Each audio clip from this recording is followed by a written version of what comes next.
Thank you all so much for joining in on this call. So I am Amanda Stroud, for those of you who don't know me, and I'm a nurse practitioner by day, and I promote health and wellness by night, or in pockets of my free time, so to speak. So a lot of times, I don't know about you, but if you are a healthcare worker, a nurse, a doctor, nurse practitioner, occupational therapist, we really don't focus on ourselves a lot of the times. We are practicing what we should be promoting to our patients, but unfortunately, a lot of the times we don't take care of ourselves. So I, myself, and Penny and Dena and Kate wanted to come to you guys tonight so we could kind of talk to you about some of the things that might help you to practice what you preach, basically.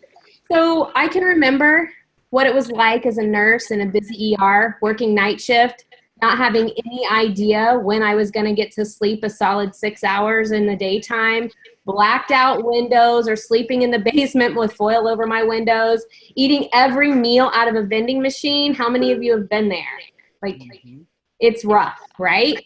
You're not giving yourself the right nutrition, and you're looking at your patients and telling them, you need to be eating your fruits and vegetables, you need to be doing this, you need to be doing that, but you are not promoting what you are trying to preach to them.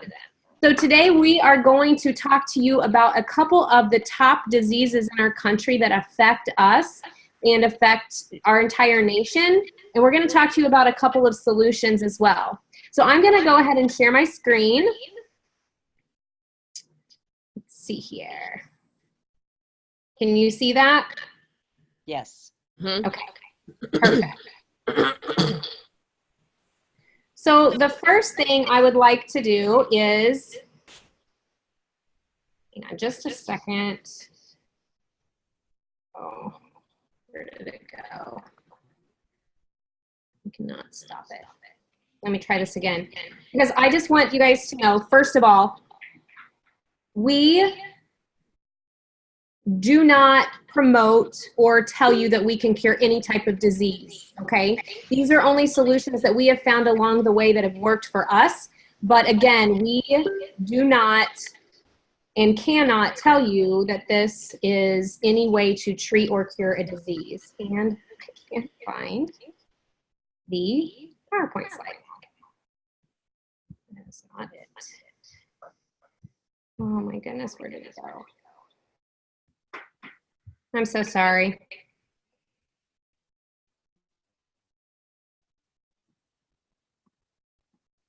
It is not here. There we go. Okay. So first of all, I want to introduce you Penny. Penny. She is a heart transplant coordinator, a BSN RN, and she is going to talk to you today about cardiovascular disease. Take it away, Penny. Okay, so I'm going to just do a really brief definition of cardiovascular disease, just so we're all on the same page. Please don't feel like I don't think you know what it is, but this is just so we're all on the same page. So basically, it's the result of the buildup of plaque in your blood vessels in your heart. And as a result of this, the blood vessels thicken and making it difficult for blood to get to various parts of the body, which can lead to heart attack, stroke, or death. What I think is really important, though, is that as healthcare providers, we're part of these statistics. Cardiovascular disease remains the leading cause of death in the United States in both men and women. 610,000 people die of heart disease in the US every year. I thought that number was astonishing. 28.4 million US adults are diagnosed each year with heart disease. That's 11.7%. And that's you and I. So statistically, all of the research says that there are very significant lifestyle changes that can be made that can help. Diet, so losing weight, what you eat, getting your diabetes under control, and stress modification. All of those things can greatly reduce the risk of cardiovascular disease. 86% of those who have modified their lifestyles have a lowered MI risk. That's huge. So isogenics was compared to the heart healthy diet by a scientific study at the University of Illinois in Chicago, and also through the Skidmore College Weight Loss and Weight Maintenance Study. They used the heart healthy diet versus the isogenics diet. And what they found was that with the isogenics diet, and first of all, these studies were over a 12-month time frame, which is pretty significant. And these are clinical studies that were published in journals that you and I have all been familiar with. So these are the real deal. There were significant changes and differences between the heart healthy diet and the isogenics diet. What they found was that with the isogenics diet, there was a 56% greater body weight reduction, 47% reduction in body fat. The weight loss was greater. There was more than twice the reduction of visceral fat, which ultimately led to a reduction of cholesterol levels, inflammatory markers, and oxidative stress. Those are the kinds of things that are precursors and markers of how well you're doing as far as changing your risk. So how does isogenics fit into this? The isogenics shakes, the isoline shakes and bars are low on the glycemic index. The isofruits and isogreens deliver an antioxidant-rich supplement that most people have a really hard time getting enough of. In our vitamins, we have what is called C-Lite. It benefits heart health by promoting healthy blood vessel function. We have product B, isogenesis, which helps to repair our telomeres, which is the ends of our DNA. The shorter the telomere is, the higher the risk of a cardiovascular event. So the heart healthy diet they compared it to was the DASH diet. Many of you are very familiar with this. That's kind of the gold standard in cardiovascular education. This is a diet that emphasizes low fat, dairy, nuts, fruits, vegetables, lean protein, whole grains, while cutting calorie-rich fatty meats and sweets and reducing sodium. But we did better. Our products had a much better result. So if you're struggling with weight and your blood pressure is high, you can't seem to get it under control, you don't know where to start, this would be an excellent supplement, excellent first step, and an excellent supplementation to what you may already be trying to do, and we'd love to help you out. So thank you so much, Penny. That's a lot of awesome information. Just to know that, first of all, again, we do not promote that we can cure any type of disease, but what we have seen is that we actually have research that shows you exactly how our specific diet compares to a heart healthy diet. And I think that is super important to know that there is clinical research studies to show this. So we do offer solutions to help you reduce your risk of cardiovascular disease. So next is Dena, and she is an MSN RN CCRN, and she is going to talk to you about another incredible disease that is vastly overtaking our country, and that is diabetes. Hi, everyone. So I'm going to give you a little bit of an overview on diabetes.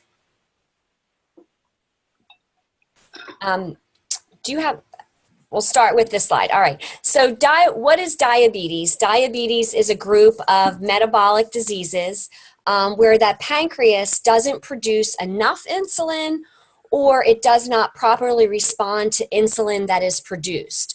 What happens is it results in high sugar levels over a prolonged period of time. So how blood glucose is measured, or how blood sugar is measured, is it's the amount of glucose that is present in our blood. And sorry about that. Glucose is a major source of energy for our cells. And remember, the carbohydrates that we eat convert to glucose. Now, there are two types of glucose. There's type 1 and type 2. Both of these will impact our blood glucose levels, okay? And if these are left untreated, then they can cause many complications in our body. So I just want to tell you a little bit about type 1 and type 2. So type 1 diabetes can occur at any age, but we see the most of it in research between infants and then those of us that are in our late 30s. All right, so what happens is our pancreas produces little to no insulin during that time.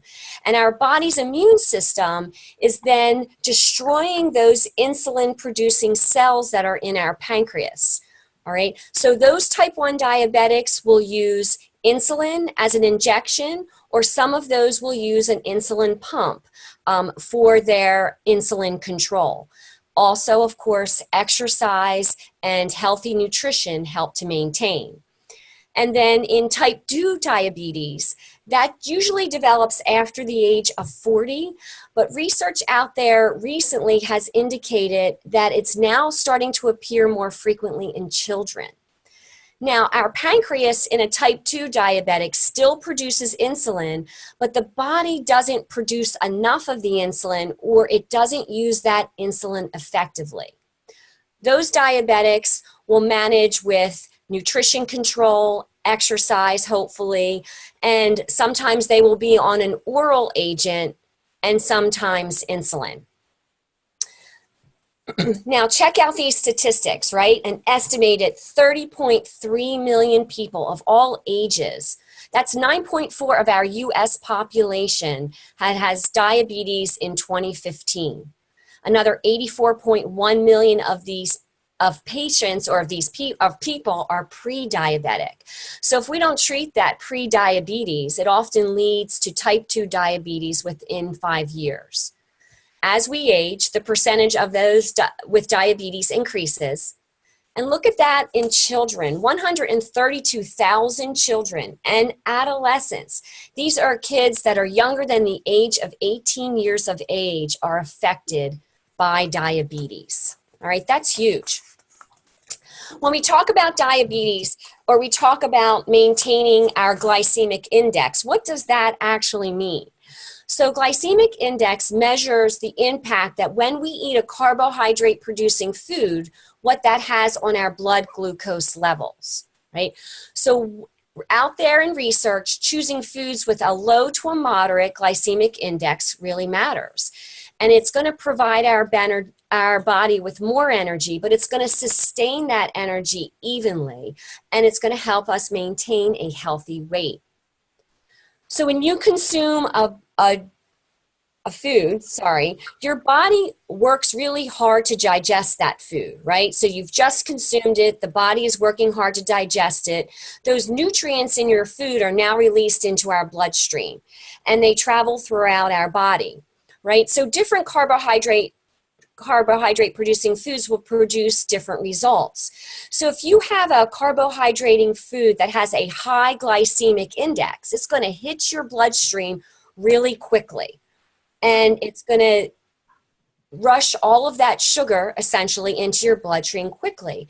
But a carbohydrate food where it kind of takes your body a little bit of time to actually break down that carbohydrate, that's going to sort of trickle in slowly. So there are low glycemic index foods.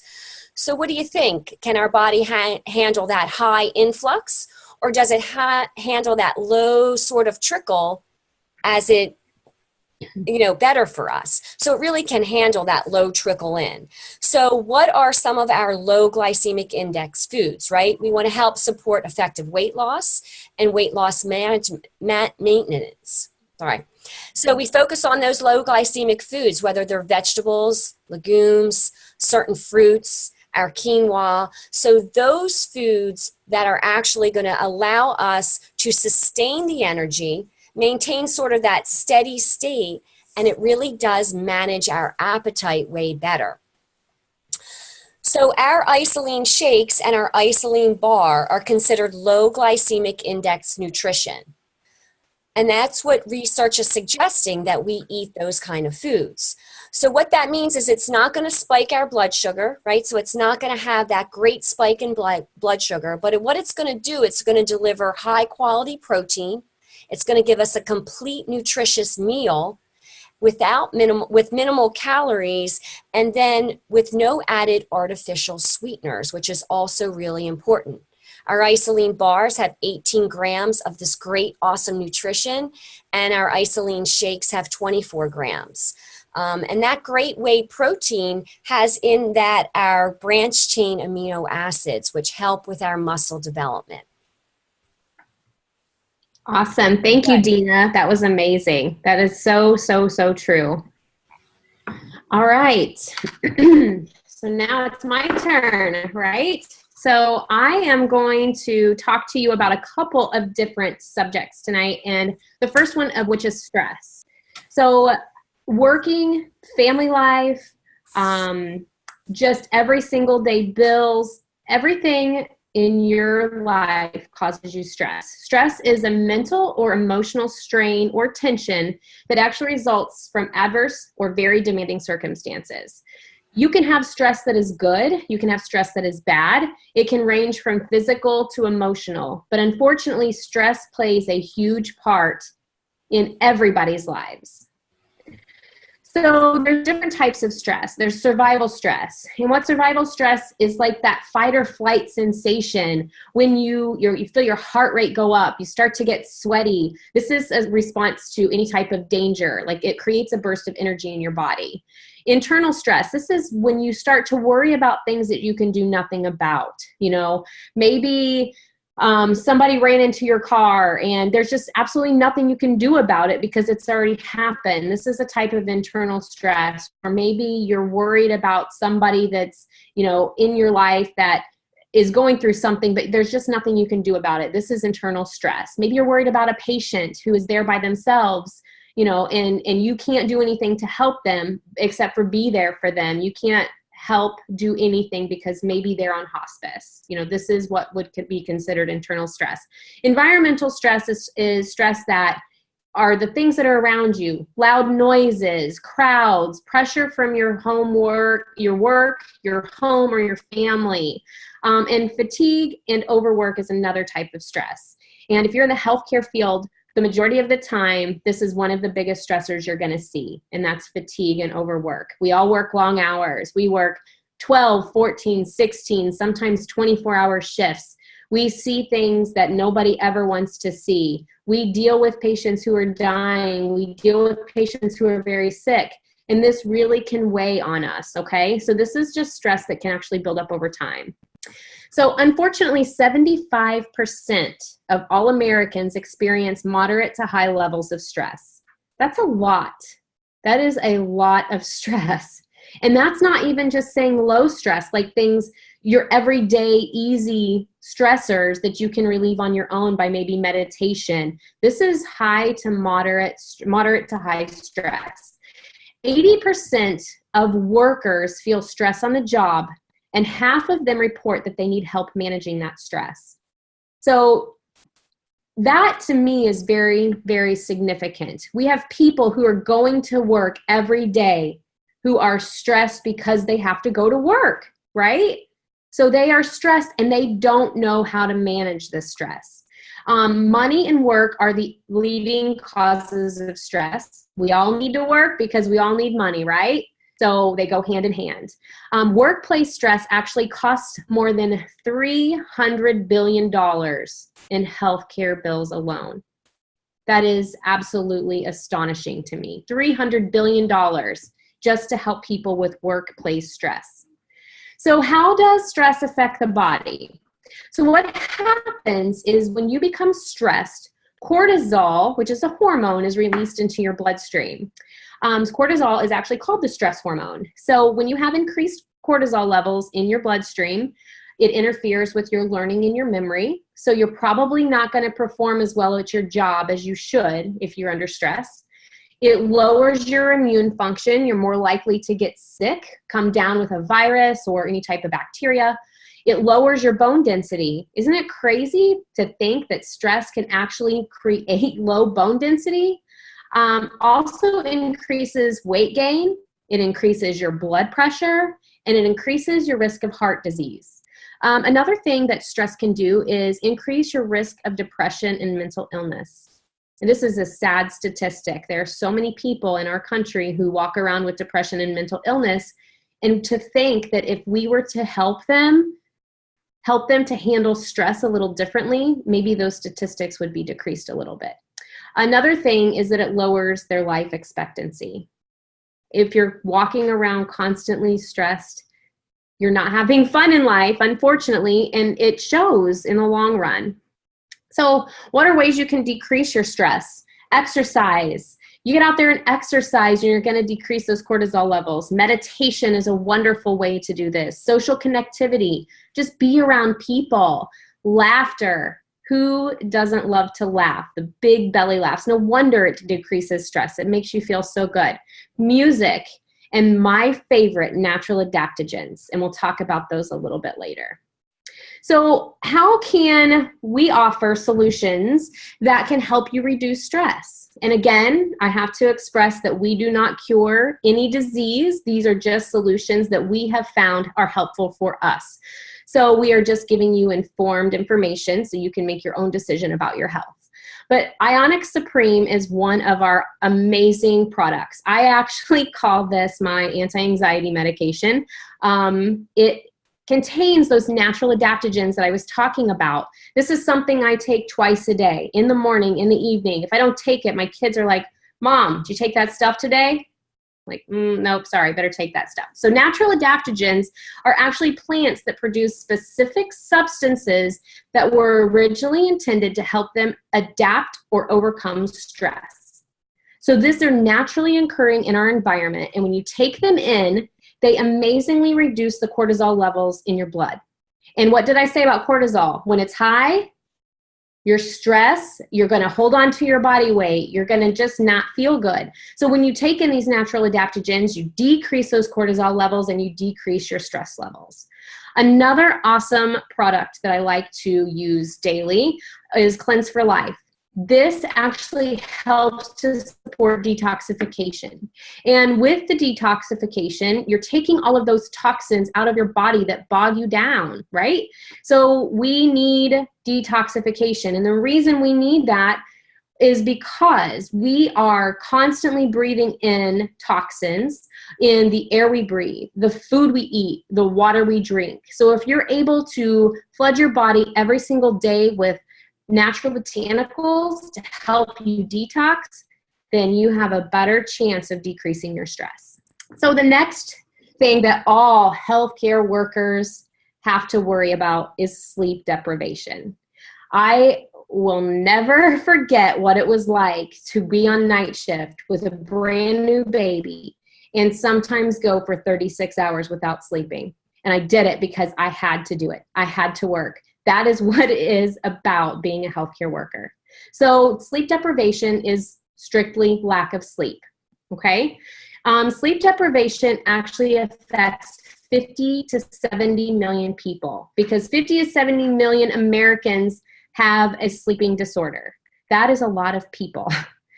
37.9% of Americans unintentionally fall asleep during the day.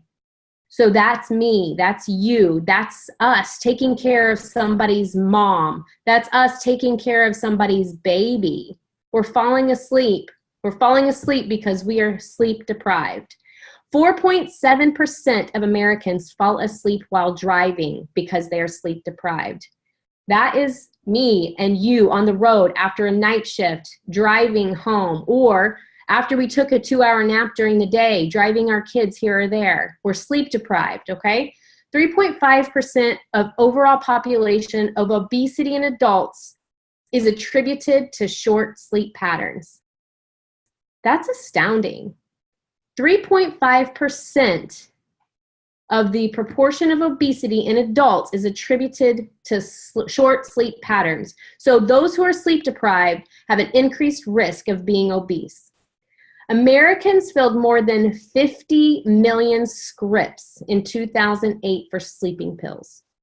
We're looking for ways to sleep better.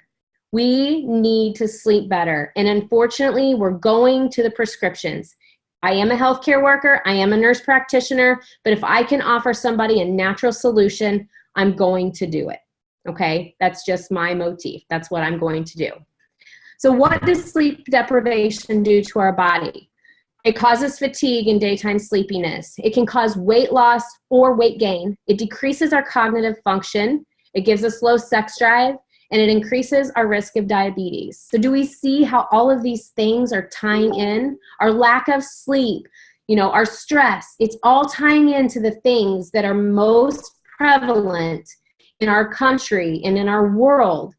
Cardiovascular disease, diabetes, it all ties together. It all ties together.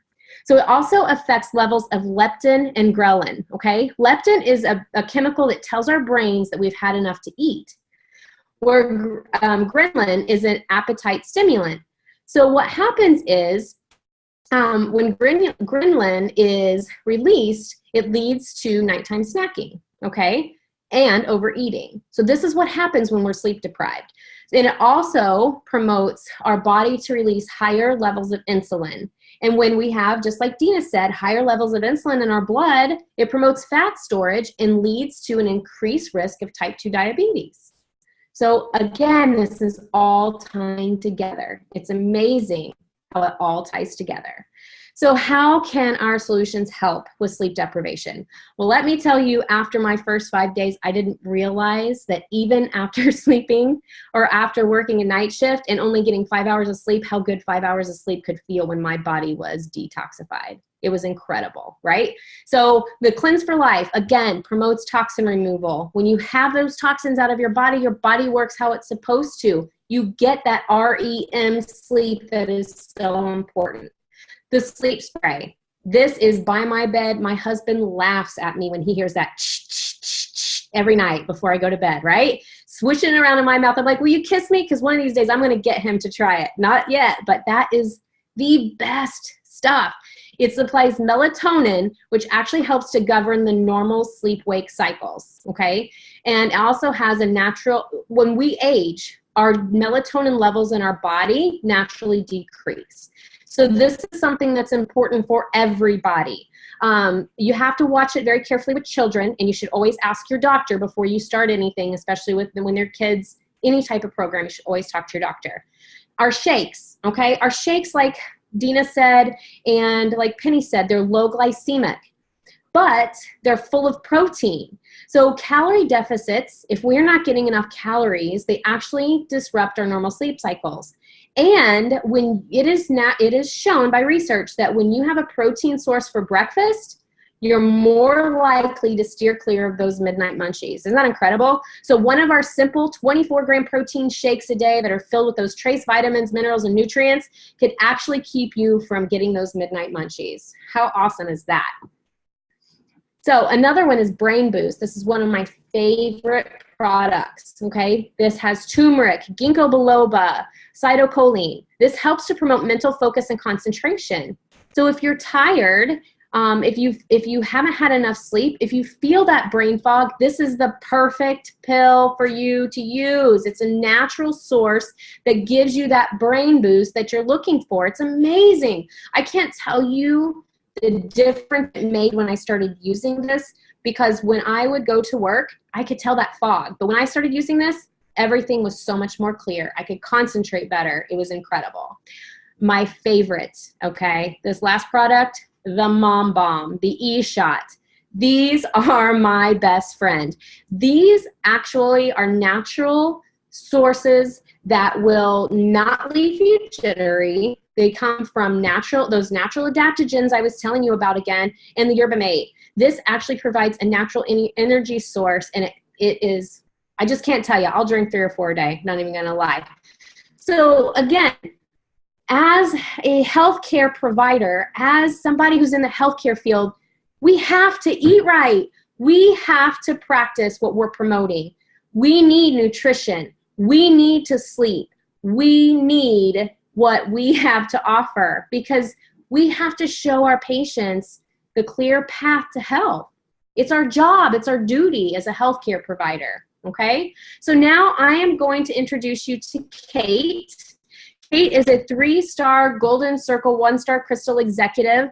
And for those of you who are already currently using the system and the solutions that we offer, she's going to talk to you today about how she has helped a couple of doctors promote this with her patients and where they go from there, how she helps to support them. So Kate, are you on? I am definitely on. Awesome. Thank you, Kate. So We have six, I won't say MD because they're in the Western medicine. So some are DO, some are MD doctors that have totally jumped on board and brought this into their lives. It's such a wholehearted, fully embraced system. Here's the reality. I'm listening to you guys talk and I'm like, all right, so my medical practitioners don't sleep. And when I say, I'm talking the doctors, but we have nurses, we have chiropractors, I'll call them practitioners. We have a huge amount of practitioners in our business. And part of that is that I know that we're all human beings, right? We step into this, and I sold real estate for 26 years. And I think any high-end profession, we step into professions in our life, and any high-end profession, we are type A, doing the best we can in every situation. And so when we look at medical practitioners, that's a whole different gig, right? So you guys step in, and within the community, I don't know that there's a lot of support that says you should take care of yourselves first. And so what I'm seeing as these practitioners step in is that they are depleted in sleep. They are very high stressors. And they also have a couple of components that I think are really important to talk about. And that is that they have, they've done more education. So a lot of them have higher bills. They have student loans still as they're practicing, right? So they've stepped in, and why do they step in? Well, they step in because of stress, number one. The byproduct of stress is not sleeping, right? And are they really eating properly? No. So all the components that they step in for are what our solution provides. So we have stress, we have sleep options, we have energy options, we have nutrition options. So they step in and they get this into their bodies. And I think Dr. Karen, who was going to be on the call tonight, but medical practitioners, their lifestyle is crazy. So they, when they get called, they're not able to step into all of life. And so for Dr. Karen, I was watching, and she was a real estate client of mine. And so I'm watching her story unfold, and she does it on Facebook a little bit, but not fully, but I know her. So I'm watching this, and I realize that her life is totally derailed. And I reached out to her several times before she said yes, because medical practitioners are skeptical. At a very high level, they're skeptical, right? And what I knew and I had in my back pocket was that we have scientific research. And so it's not just me saying, oh, this feels good in my body, but there's science behind it that I can say, hey, here's the science. And that for them really lights them up, because they know, okay, so it's not just this. But even with that, she was still very skeptical stepping into this. And she I think it was day 5, she called me, she's like, okay, this may be the placebo effect, but I have more energy. I feel better than I have ever felt since before medical school. I'm like, yes, that's probably true. And so as she got this into her body, she was like, I asked her a question, like, how many of your patients feel like you do? She's like, all of them. I said, most of the women, she's an OBGYN, so most of the women that step into her practice, they're just really stuck. So how many people going into their annual visit go, yeah, I can't wait to get on the scale? And that's really the measurement of what we think is healthy, which in our community, that's really not it, right? That's just a byproduct of other things that we're doing. But for her and her patients, so for once she got into her body and she got herself lit up, she's like, this is for every person that's in my practice. And so she's lucky that she's in private practice. If you're a practitioner and you are under a corporation like Pinnacle or WellSpan, or whatever, you cannot share this with your patients. But you have so many other people in your life that you can share it with. So it's not just because you're a practitioner and you don't have a private practice. Dr. Karen happens to have a private practice. So she was able to step into this in such a wholehearted way. And it's been organic, just like the rest of us. Like I'm not a medical practitioner. I'm just a real estate agent that happens to love, and like, this is my muse, this is my passion for the last 31 years, health, and all the different, like, what is the calcium factor? I have books that practitioners don't even have because they're not taught the nutritional side of life. And this is the gateway of the next step for health. So, you know, we have a lot of different, we have a pediatrician and several ER doctors and lots of nurses. And the medical side of the world is the side that really needs this the most, because they're the people we go to when we hit the wall and we need help, right? And you guys, right, you're a nurse practitioner. Like, you don't even get to take care of yourself. Like, what is that? We've got to stop this. We've got to change what's going on in life.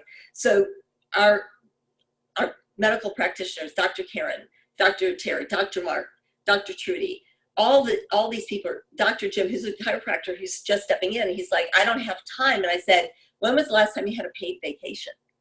So, you know, there's more to health and life than just money and just going to work. There's another whole world. And that's when the medical practitioners step into this. And I don't know where you are in your saving and all of this. My husband and I, he's an engineer. I was a real estate professional. We both had high-end professional incomes. So for us to step into network marketing and for the doctors and the medical practitioners to step into this, it's huge. It is the next way of doing life. And so stress, sleep, all of this is like, it's not a division. It's all synergistically connected. So it's, you know, I can talk all day long about what Dr. Karen's situation has been, we're all human beings. And so stepping into this as medical practitioners, you need to know that there's a better way, there's an easier way. Or if you love practicing, if you're a practitioner, you love practicing, that is awesome. You can still do that. And if you have a residual income that you can step away and have time, you can do that too. Awesome. Thank you so much, Kate. Thank you so much. Dena and Penny, thank you guys also for sharing. I just want to tell everybody how much I appreciate you being on this call. I think it's important for us to all know that we can offer solutions for those of us who are trying our hardest to take care of others. It's so important that we promote what we're preaching. And in order to do that, we have to have solutions and we have to use solutions. So thank you again for joining us. And I hope that this was helpful for you. And this will be recorded, so we'll be able to share it later. And I think that now we are going to go ahead and sign off so that we can start our next call. Thank you, guys.